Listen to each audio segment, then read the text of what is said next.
데살로니가전서 5장 16절부터 18절까지의 말씀 함께 읽습니다. 시작. 항상 기뻐하라. 쉬지 말고 기도하라. 범사에 감사하라. 이것이 그리스도 예수 안에서 너희를 향하신 하나님의 뜻이니라. 아멘. 추수감사주일 감사의 힘, 감사의 힘이라는 제목으로 하나님의 말씀 전하겠습니다. 항상 기뻐하라.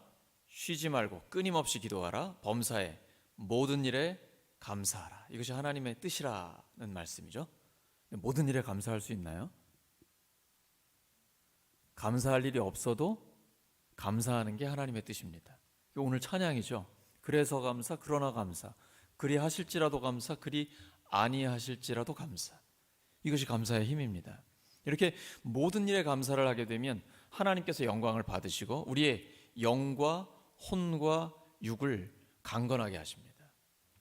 우리 일단 모든 일에 하나님 앞에 감사를 드리면요, 하나님께서 영광을 받으셔서 우리의 영에 하나님께서 새로운 힘을 주십니다. 그리고 정신적으로나 정서적으로나 우리의 혼도 강건해지는 것이죠. 영혼 육은 분리되어 있는 것이 아니라 하나죠. 특별히 그 의사의 기록을 보면 내과 질환의 70% 정도가 내면의 문제라고 합니다. 그런데 감사함으로 바꾸게 되면, 상황과 환경을 뛰어넘어 모든 걸 감사로 돌리게 되면 우리 내면의 문제가 최소한 70%는 치유가 되지 않겠습니까? 그러면 아픈 사람도 고침받고 건강한 사람은 병들지 않을 수가 있게 되는 것이죠. 그러면 어떻게 상황과 환경은 안 좋은데 또 사람들도 마음에 안 드는데 내 마음 같지 않은데 어떻게 감사할 수 있습니까? 생각을 바꿔야 됩니다. 그나마 이 정도라서 감사하다. 그리고 상황을 재구성해야 됩니다. 아주 어려운 상황이 됐다 할지라도 그 중에 하나님 앞에 감사거리를 찾는 것입니다. 그리고 긍정적인 눈으로 바라보는 것입니다. 건강은 마음먹기 달렸습니다. 생각을 바꾸고 상황을 재구성해서 긍정적인 눈으로 바라보고 그리고 마음을 먹는 거예요. 하나님 앞에 모든 일에 감사하기로 마음을 먹는 겁니다. 그러면 그 감사가 우리의 삶을 놀랍게 바꿔놓습니다. 제가 제자의 삶을 진행하면서 우리 6명이서 하루 5감사 운동을 계속하고 있습니다. 근데 그 안에 우리가 감사하고 나누는 내용을 보면 삶이 변화되는 것을 직접 우리가 확인할 수가 있습니다. 다른 사람 볼 것 없이 제 삶이 변화되고 있습니다. 암 전문의 황성주 박사는 크리스찬이면서 우리나라 최고의 암 전문의 중에 한 명이죠. 그분의 책 제가 반복해서 읽고 있는데요. 감사의 기적이라는 책이에요. 하루에 감사할 거리를 15분만 생각을 해도 면역력이 굉장히 향상이 된다는 거예요. 근데 이 면역력이 향상되면 세로토닌이 분비가 됩니다. 세로토닌은 우리의 감정이라든지 여러 가지 좋은 쪽으로 우리를 조절을 해서 스트레스도 해소시키고 건강하게 해줘요. 또 하나, 우리가 감사를 하면요, 엔돌핀이 분비됩니다. 엔돌핀의 별명이 뭐죠? 우리 몸이 만들어내는 마약이라고 해요. 마약. 이건 부작용이 없습니다. 공짜예요. 그런데 저희 어머니도 이제 암 때문에 나중에 그 통증을 완화하기 위해서 마약성 진통제, 몰피인에 해당이 되는 거죠. 그걸 맞아야 그 진통을 견딜 수가 있거든요. 근데 엔돌핀이 이 마약성 진통제인 몰핀보다 더 강력하다고 합니다. 어떻게 할 때 나옵니까? 감사할 때 나옵니다. 안 믿어지시죠? 제가 하는 말이 아니고 암 전문의 황성주 박사가 하는 얘기입니다. 감사를 끊임없이 하는 사람에게 하나님께서 세로토닌도 분비해 주시고 엔돌핀도 분비해 주시고 하나님이 만드신 우리의 몸은요, 하나님 뜻대로 살면 건강하게 되어 있습니다. 모든 일에 감사를 하면 우리의 몸도 마음도 영도 건강해지는 거예요. 그러면 암에 걸린 사람도 치유가 되고 건강한 사람은 암에 걸리지도 않는 거예요. 우리의 몸은요, 암세포가 생기면 자연스럽게 면역력을 갖고 있는 군사가 가서 그 암세포를 이기게 되어 있습니다. 그게 우리의 몸의 구조라고 해요. 그렇기 때문에 모든 일에 감사하는 하나님의 뜻대로 살게 되면 그러면 우리의 몸은 암에 걸리지 않고 건강하게 되는 것이죠. 그런가 하면 암이 제일 좋아하는 감정이 뭘까요? 최악의 감정 하나만 꼽는다면 그건 분노입니다. 화를 내는 거예요. 사람은 누구에게나 모든 사람에게 암이 있어요. 그 암 전문의 얘기 보면 우리 국민의 3분의 1 정도가 암에 걸리니까 누구나 걸릴 수 있는 것이죠. 근데 누구에게나 암이라는 나무가 있는데 그 뿌리가 뭘 먹고 자라냐면 분노, 또 미움, 질투 이런 나쁜 감정들을 먹고 자랍니다. 그래서 분을 내어도 죄를 짓지 말고 해가 지도록 분을 품지 말라 하나님 말씀하시는 거예요. 어떤 화가 날 수가 있잖아요. 우리가 어떻게 안 나겠어요? 교회와 가정과 일터에서 사람들 관계하다 보면 열받을 때 있지 않습니까? 근데 그게 화를 내도 지혜롭게 내셔야 됩니다. 지나치지 않게끔. 그리고 반드시 해소하셔야 돼요. 잘 때 이 화를 품고 자면 안 됩니다. 굉장히 위험합니다. 몸도 마찬가지지만 영적으로도 아주 안 좋아요. 그게 마귀에게 틈을 주게 되는 것입니다. 그래서 화가 날 때도 이거를 풀어낼 줄 아는 것, 스트레스를 풀어낼 줄 아는데 최고가 뭐냐? 범사에 감사하는 것입니다. 감사를 통해 우리가 하나님께는 영광을 돌리고 우리 자신은 영육적으로 굉장히 강건한 거예요. 그럼 여러분, 하나님 앞에 놀랍게 쓰임받았던 모세가 감사할 일이 있었을까요? 모세 어떤 사람입니까? 살인자입니다. 이집트에서 도망친 살인자예요. 그리고 하나님이 그를 부르셨을 때 하나님 다른 사람 보내주세요. 전 입이 둔해서 말 못합니다. 부정적인 사람이에요. 소극적인 사람이에요. 그런데 하나님이 그와 함께 하시면서 출애굽이라는 놀라운 하나님의 역사를 이루어 주셨습니다. 사사 기드온 어떤 사람이었습니까? 소심한 사람입니다. 그리고 열등감에 사로잡힌 사람이에요. 제가 속해 있는 지파는 가장 작은 지파고 그 중에서 우리 집 제일 어려운 집안이에요. 저는 보잘것없는 사람입니다. 제가 어떻게 이렇게 민족이 핍박을 당하고 있고 식민지 지배를 받고 있는 상태에서 나라를 독립시키는데 제가 쓰임받을 수 있어요? 전 못합니다. 근데 하나님께서 그를 들어서 사용하여 주셨습니다. 아모스는요, 하찮은 농부였습니다. 근데 그를 통해 제사장에게 하나님의 말씀을 전해요. 선지자로서 놀랍게 사용해 주십니다. 예레미야는요, 저는 어린아이라 할 수 없습니다. 소심해요. 근데 하나님께서 너는 어린아이라 하지 마라. 내가 너의 입술에 나의 말을 준다. 예레미야 눈물의 선지자, 하나님의 말씀 전했고 그 말씀대로 그대로 이루어지잖아요. 다윗은 어땠습니까? 사울을 이을 왕에게 기름 붓는다고 사무엘 선지자가 왔어요. 형제들, 아들들이 쫙 왔습니다. 다윗은 그 자리에 없었습니다. 아버지에게 잊혀진 어린 아들, 양치기 목자, 아무도 그를 신경 쓰지 않은 어린아이였어요. 근데 하나님께서 그 다윗을 들어 사용하십니다. 녹록지 않았습니다. 사울 왕의 특공대를 조직한 그 왕에게 쫓겨다니면서 언제 죽을지 모르는 목숨이 경각에 달린 사람이었습니다. 근데 하나님은 그 다윗을 이름 없는 잊혀진 그 목동을 들어서 이스라엘의 최고의 왕으로 세워 하나님의 마음에 합한 자라고 인정해 주신 바로 그 사람이 되었습니다. 모든 것이 하나님의 은혜 아닙니까? 내가 연약해서 나는 죄를 지었기 때문에, 나는 열등감에 사로잡혀 있어 소심하기 때문에, 말을 잘 할 줄 몰라서 나의 연약함 때문에 하나님의 일을 할 수 없다고. 아니요, 네가 하는 게 아니라 내가 한다라고 하나님 말씀하시는 거예요. 하나님의 능력은 약한 데서 완전해집니다. 모든 것이 하나님의 은혜입니다. 그러므로 감사밖에 없는 것입니다. 왜 이러실까요? 왜 연약한 자를 들어서 강한 자를 부끄럽게 하실까요? 왜 가난한 자를 들어서 부한 자를 부끄럽게 하실까요? 어떤 사람도 하나님 앞에 자랑할 것이 없게 만드시는 거예요. 그리고 오직 하나님만 자랑하고 하나님께 감사만 드리게 하게끔, 이게 하나님의 뜻입니다. 그러므로 우리는 하나님의 은혜에 감사할 일밖에 없는 것입니다. 우리 주님 예수 그리스도는 몸도 마음도 건강하셨습니다. 하나님 앞에 자주 감사드리고 사람들을 축복하셨습니다. 누가복음 10장 21절 세 번역입니다. 시작. 그때 예수께서 성령으로 기쁨에 차서 이렇게 아뢰었다. 하늘과 땅의 주인님이신 아버지, 이 일을 지혜 있는 사람들과 똑똑한 사람들에게는 감추시고 철부지 어린 아이들에게는 드러내 주셨으니 감사합니다. 그렇습니다, 아버지. 이것이 아버지의 은혜로우신 뜻입니다.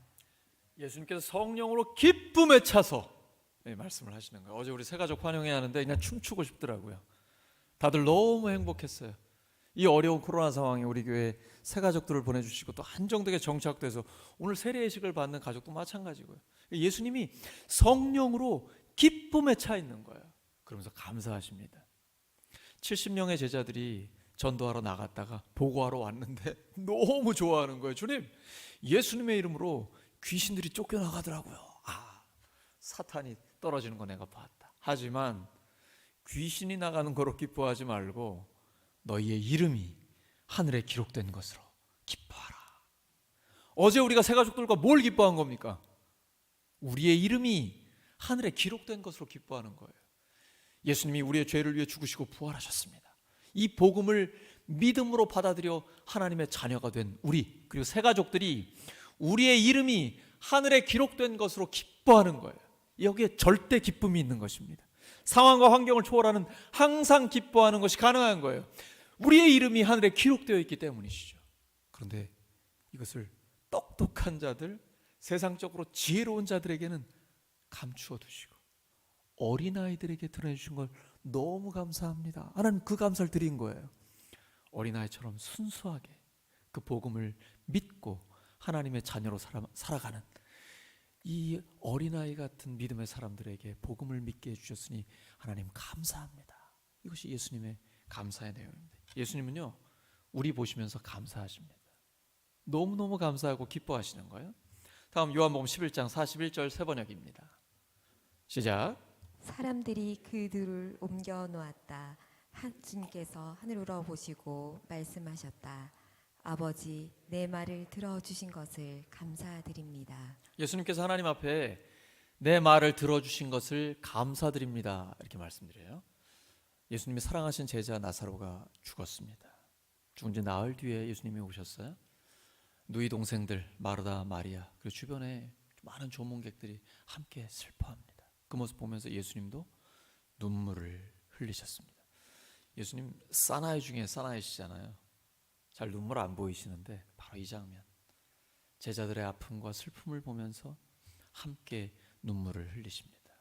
그리고 무덤의 입구를 막고 있는 돌을 옮겨 놓으라 말씀하시죠. 마르다가 주님, 죽은 지 나흘이나 됐습니다. 시체가 썩는 냄새가 날 거예요. 왜 이러세요, 주님? 내가 믿으면 영광을 보리라. 내가 말하지 않았느냐? 내가 믿으면 영광을 보리라. 오늘도 유효합니다. 하나님의 말씀이 믿어지고 믿음으로 결단하고 나아갈 때에 하나님의 영광을 보게 되는 것입니다. 돌을 옮겨 놓았을 때 그때 주님께서 하신 기도예요. 아버지, 항상 저의 기도를 들어주셔서 감사합니다. 하나님은 항상 우리의 기도를 듣고 계십니다. 하나님께서 그 기도에 응답해 주시는 것이죠. 그리고 나사로야 나오라 했을 때 감사 기도 이후에 놀라운 하나님의 역사가 일어나게 됩니다. 예수님이 빵 5개와 물고기 2마리를 가지고 하나님 앞에 감사 기도를 드리시고 제자들을 통해 나누어 주셨습니다. 그때 남자 어른만 5,000명이 먹었습니다. 감사를 드리고 나누면 하나님의 역사가 나타납니다. 빵 7개 그리고 물고기 여러 마리를 가지고 역시 또 감사 기도를 드리고 나누었더니 이번에는 남자 어른만 4,000명이 먹게 되었습니다. 이것이 감사의 힘입니다. 하나님 앞에 감사드리고 우리가 갖고 있는 것을 그대로 나누면 됩니다. 하나님은요, 우리에게 없는 거 요구하지 않으십니다. 하나님께 감사드리고 있는 것을 나누다 보면 역사는 하나님이 하시는 것입니다. 하나님이 하시는 것이에요. 우리 성도들의 입에서 2,000명의 예배자라는 그러한 기도의 제목과 선포가 나오고 있습니다. 우리가 할 수 있습니까? 우리는 못해요. 근데 하나님께는 아무것도 아니에요. 우리가 한 명 한 명 영혼을 구원하여 제자 삼고 하나님이 찾으시는 예배자로 세울 때에 그때 바로 이 자리에 2,000명의 예배자를 하나님이 세워주실 것입니다. 어떻게 할 때요? 하나님 앞에 앞당겨 감사하고 우리가 가진 것을 나누는 것입니다.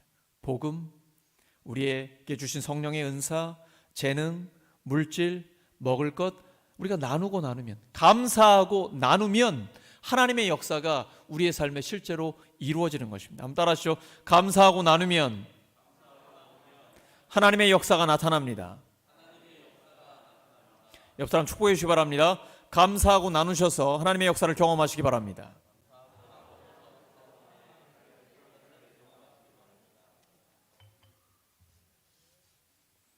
그것이 감사의 힘입니다. 무조건 감사하는 겁니다. 절대 감사하는 겁니다. 당연한 거 당연히 여기지 말고 감사라고 꼭 표현하는 것입니다. 그리고 감사할 만한 게 아닌데도 불구하고 감사하는 겁니다. 어떤 때는 이유 없이 내가 고난을 당할 때가 있어요. 내가 피해를 입었을 때도 있습니다. 근데 그럼에도 불구하고 나 당신 때문에 감사합니다. 당신 덕분에 참는 법을 배웠습니다. 나를 돌아보게 되었고 내가 하나님 앞에 믿음으로 인내하는 법을 배웠습니다. 너무 감사합니다. 그러면 가해자를 용서할 뿐 아니라 사랑하게 되고 그게 축복 기도로까지 나아가게 됩니다. 이런 사람 세상에 감당할 수 있을까요? 못합니다. 그래서 하나님이 범사에 감사하라, 모든 일에 감사하라라고 말씀하고 계신 것입니다. 감사가 능력입니다. 누가복음 24장 30절입니다. 시작. 그리고 그들과 함께 음식을 잡수시려고 앉으셨을 때 예수께서 빵을 들어 축복하시고 떼어서 그들에게 주셨다. 어떤 장면이죠? 부활하신 예수님께서 엠마오로 가는 두 제자를 만나십니다. 예루살렘에서 엠마오까지 한 11km 떨어져 있다고 해요. 근데 그 가는 도중에 예수님 만나신 거예요. 그리고선 이야기를 하는데 이 제자들은 실망한 가운데 그냥 그 예루살렘을 떠나서 걸어가고 있었던 것입니다. 그러다가 이제 숙소에 머물면서 거기서 빵을 떼어주기 시작하는 거예요. 그때서야 눈이 떠져서 부활하신 주님을 알아봤어요. 근데 예수님 뭐라고 하십니까? 그들과 함께 음식을 잡수시려고 앉으셨을 때 예수께서 빵을 들어서 축복하신다. 이게 헬라어를 보면 감사한다라는 뜻이 같이 들어있어요. 축복하고 감사하면서 떼어서 그들에게 주십니다. 이게 성만찬이 된 거죠.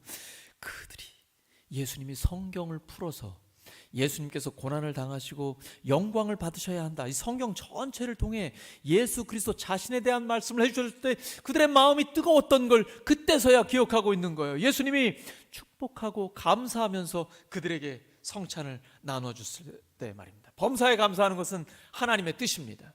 이 하나님의 뜻대로 살 때에 우리의 내면의 문제가 해결이 되고 하나님의 역사를 우리가 계속해서 경험하게 되는 것입니다. 사람들 때문에 어려울 때 많잖아요.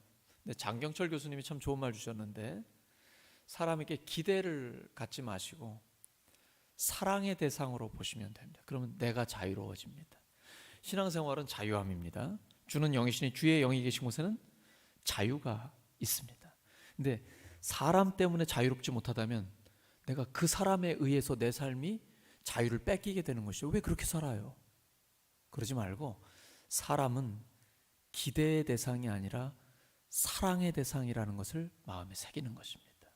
당신은 기대의 대상이 아니라 사랑의 대상입니다. 그래서 이 기대를 확 낮춰버리잖아요. 아니 아예 기대를 안 하잖아요. 자유로워집니다. 그리고 뭘 조금만 잘해도 너무 감사한 거예요. 그냥 평소에 하는 것만 해도 너무 감사한 거예요. 그리고 늘 사랑하고 그를 위해 축복하니까요. 일단 내 삶이 자유로워지고 감사가 넘치게 되는 것입니다. 한번 따라하시죠. 당신은 기대의 대상이 아니라 사랑의 대상입니다. 더 나아가면 당신의 인격이 어떠하든지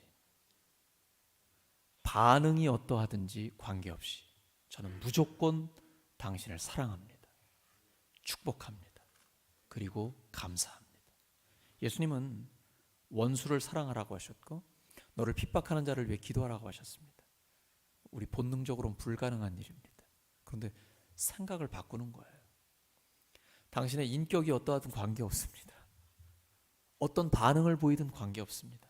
저는 무조건 당신을 사랑하고 당신을 위해 축복하고 당신에게 감사합니다. 이것이 하나님 앞에 하나님의 뜻대로 살 수 있는 생각의 전환입니다. 여기에는 용기가 필요합니다. 용기라는 것은 마음에 불편함이나 두려움이 없는 상태가 아닙니다. 두려움이 있지만 내가 어떻게 살아야 할지 분명히 알고 거기에 도전하는 것입니다. 도전하지 않으면 감사도 없습니다. 우리가 2,000명의 예배자를 바라보고 끊임없이 도전해 가니까 그 안에 하나 둘 감사거리가 계속 생기잖아요.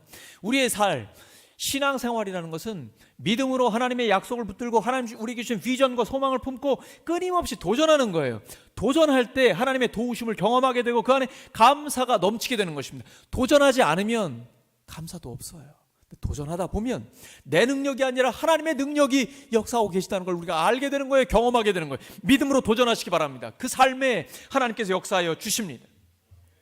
하나님께서 우리의 삶에 집중하고 계시고 우리가 믿음으로 선포하며 나아갈 때 하나님께서 그대로 역사해 주십니다. 너의 말이 내 귀에 들린 대로 그대로 행하겠다라고 민수기에 기록하고 계십니다. 언어가 미래를 결정합니다. 여러분, 세상적으로도 성공한 사람들 보십시오. 그들의 말이 다릅니다. 믿음 안에서 믿음의 사람들이 승리하는 사람들은요, 쓰고 있는 언어가 다릅니다. 우리의 언어가 미래를 결정합니다. 그래서 말 한마디도 조심하셔야 됩니다. 특별히 내가 사랑하는 사람들, 우리 성도들, 사랑하는 우리 자녀들, 부모님, 가족들, 그들에게 축복의 말을 하십시오. 감사의 말을 하십시오. 긍정적인 눈으로 바라보고 그들에게 하나님의 소망을 선포하십시오. 그 말 그대로 이루어집니다. 모든 지킬 만한 것 중에 더욱 너의 마음을 지키라. 생명의 근원이 이에서 남이니라. 우리의 마음에 쌓인 것이 입술로 나오게 되어 있습니다. 그리고 하나님은 그 선포된 말을 통해 그대로 이루어 주십니다. 감사의 말, 믿음의 말, 소망의 말을 선포할 때 하나님께서는 그 하나님의 말씀대로 이루어 주시는 것입니다. 오늘 말씀 정리합니다. 감사의 힘은 놀랍습니다. 하나님께 감사드리고 나누면 하나님의 역사가 이루어집니다. 하나님 앞에 감사를 드리고 나누게 되면 하나님의 역사를 경험하게 됩니다. 하나님께 영광을 돌리고 우리의 영과 혼과 육이 모두 다 강건해집니다. 성경대로 그리스도께서 우리를 위해 죽으시고 무덤에 묻히시고 성경대로 부활하셨습니다. 성경대로 믿고 따라가면, 모든 일에 감사하면 하나님의 역사가 우리의 삶에 실제로 이루어지게 됩니다. 모든 일에 감사해서 하나님께 영광을 돌리고 건강하게 사는 우리 모두가 되기를 예수 그리스도의 이름으로 축원합니다. 함께 기도합니다. 아버지 하나님, 감사합니다. 모든 일에 감사를 통해 하나님께 영광을 돌리고 하나님께 감사드리고 나누면서 하나님의 역사를 체험하기를 원합니다. 주님, 저희들의 삶을 통해 하나님께서는 영광 받아주시고 저희들의 영과 혼과 육을 강건하게 지켜 주시옵소서. 감사드리며 예수 그리스도의 이름으로 기도드립니다.